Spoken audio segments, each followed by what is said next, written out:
Congolais et Congolaises, combattants de l'indépendance, aujourd'hui victorieux, je vous salue au nom du gouvernement congolais.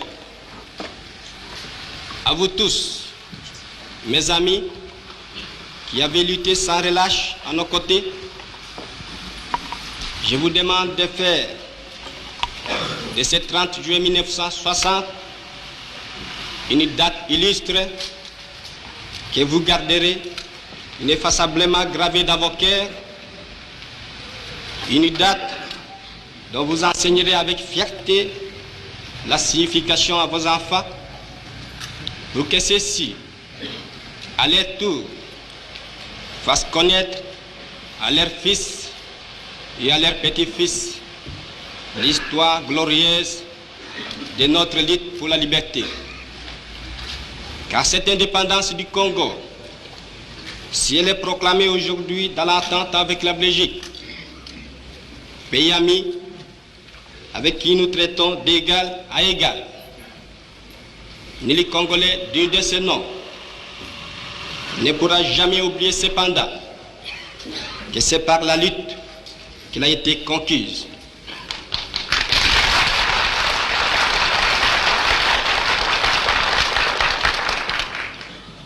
Une lutte de tous les jours,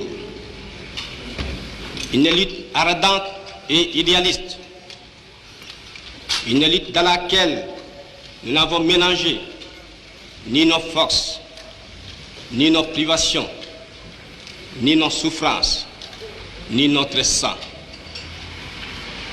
Cette lutte qui fit des larmes, des feux et des sang, nous en sommes fiers jusqu'au plus profond de nous-mêmes, car ce fut une lutte noble et juste, une lutte indispensable pour mettre fin à l'humiliant esclavage qui nous était imposé par la force.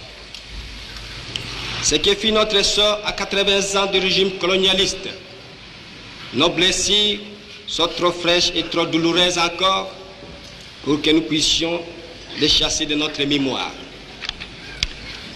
Quand nous avons connu le travail harassant, exigé en échange de salaires qui ne nous permettaient ni de manger à notre faim, ni de nous vêtir ou nous loger décemment, ni d'élever nos enfants comme des êtres chers.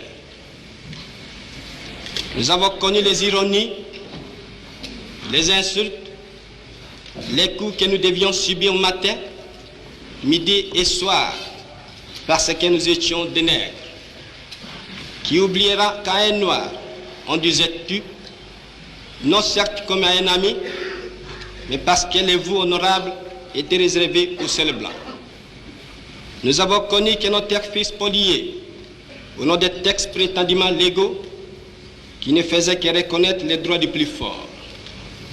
Nous avons connu que la loi n'était jamais la même, selon qu'il s'agissait d'un blanc ou d'un noir, accommodante pour les uns, cruelle et inhumaine pour les autres. Nous avons connu les souffrances atroces des relégués pour opinion politique ou croyances religieuses. Exilés dans leur propre patrie, leur sort était vraiment pire que la mort elle-même. Nous avons connu qu'il y avait dans les villes des maisons magnifiques pour les blancs et des paillotes croulantes pour les noirs. Que les noirs n'étaient admis dans les cinémas, ni dans les restaurants, ni dans les magasins européens. Que les noirs voyageaient à même la coque de péniche au pied du blanc dans sa cabine de luxe. Qui oubliera enfin les fusillades où périrent tant de nos frères. Les cachons furent brutalement jetés, ceux qui ne voulaient plus se soumettre au régime d'injustice, d'oppression et d'exploitation.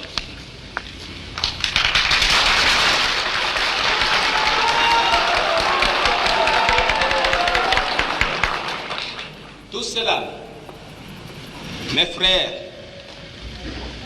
nous en avons profondément souffert. Mais tout cela aussi, nous que les votes de vos représentants élus a agréé pour diriger notre cher pays, nous qui avons souffert dans notre corps, et dans notre quai de l'oppression colonialiste, nous vous le disons, tout court, tout cela est désormais fini. La République du Congo a été proclamée et notre cher pays est maintenant entre les mains de ses propres enfants. Ensemble, mes frères, mes sœurs, nous allons commencer une nouvelle lutte, une lutte sublime qui va mener notre pays à la paix, à la prospérité et à la grandeur. Nous allons établir ensemble la justice sociale et assurer que chacun reçoive la juste rémunération de son travail.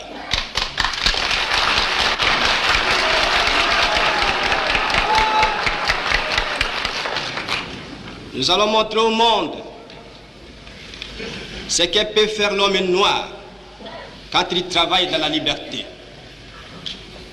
Et nous allons faire du Congo le centre de rayonnement de l'Afrique tout entière. Nous allons veiller à ce que l'été de notre patrie profite véritablement à ses enfants. Nous allons revoir toutes les lois d'autrefois et en faire de nouvelles qui seront justes et nobles.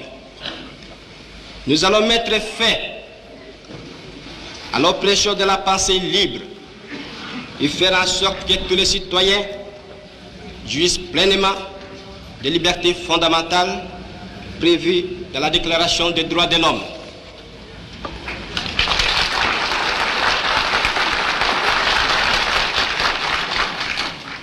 Nous allons supprimer efficacement toute discrimination, quelle qu'elle soit, et donner à chacun la juste place que lui vaudra sa dignité humaine, son travail et son dévouement au pays. Nous allons faire régner non pas la paix des fusils et des baïonnettes, mais la paix des cœurs et de bonne volonté.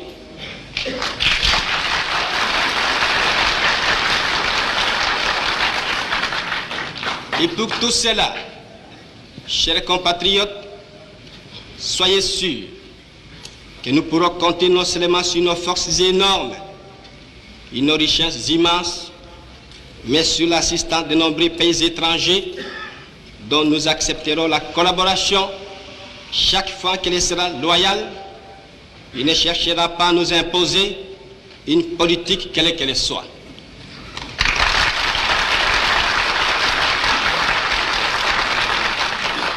Dans ces domaines, la Belgique, qui comprenant en fait l'essence de l'histoire, n'a pas essayé de s'opposer à notre indépendance, est prête à nous accorder son aide et son amitié, et un traité vient d'être signé dans ce sens entre nos deux pays égaux et indépendants. Cette coopération, j'en suis sûr, sera profitable aux deux pays. De notre côté, tout en restant vigilants, nous saurons respecter les engagements librement consentis. Ainsi, tant à l'intérieur qu'à l'extérieur, le Congo nouveau, notre chère République, que mon gouvernement va créer, sera un pays riche, libre et prospère. Mais pour que nous arrivions sans retard à ce but, vous tous, législateurs et citoyens congolais, je vous demande de m'aider de toutes vos forces. Je vous demande à tous d'oublier les querelles tribales qui nous épuisent, qui risquent de nous faire mépriser à l'étranger.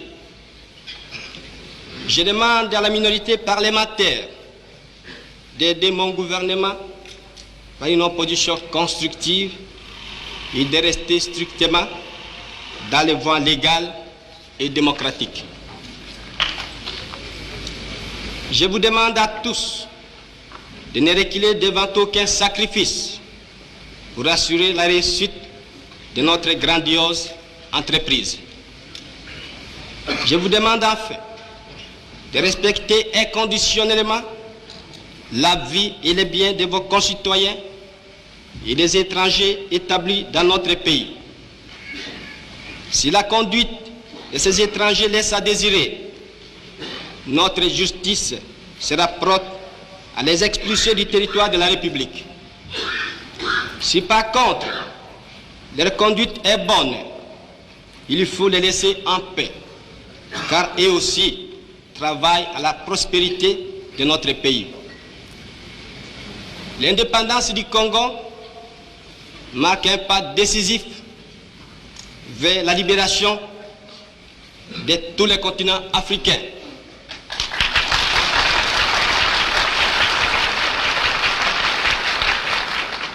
Voilà, si, Excellences, Mesdames, Messieurs, chers compatriotes, mes frères d'Arras, mes frères de lutte, ce que j'ai voulu vous dire au nom du gouvernement en ce jour magnifique de notre indépendance complète et souveraine.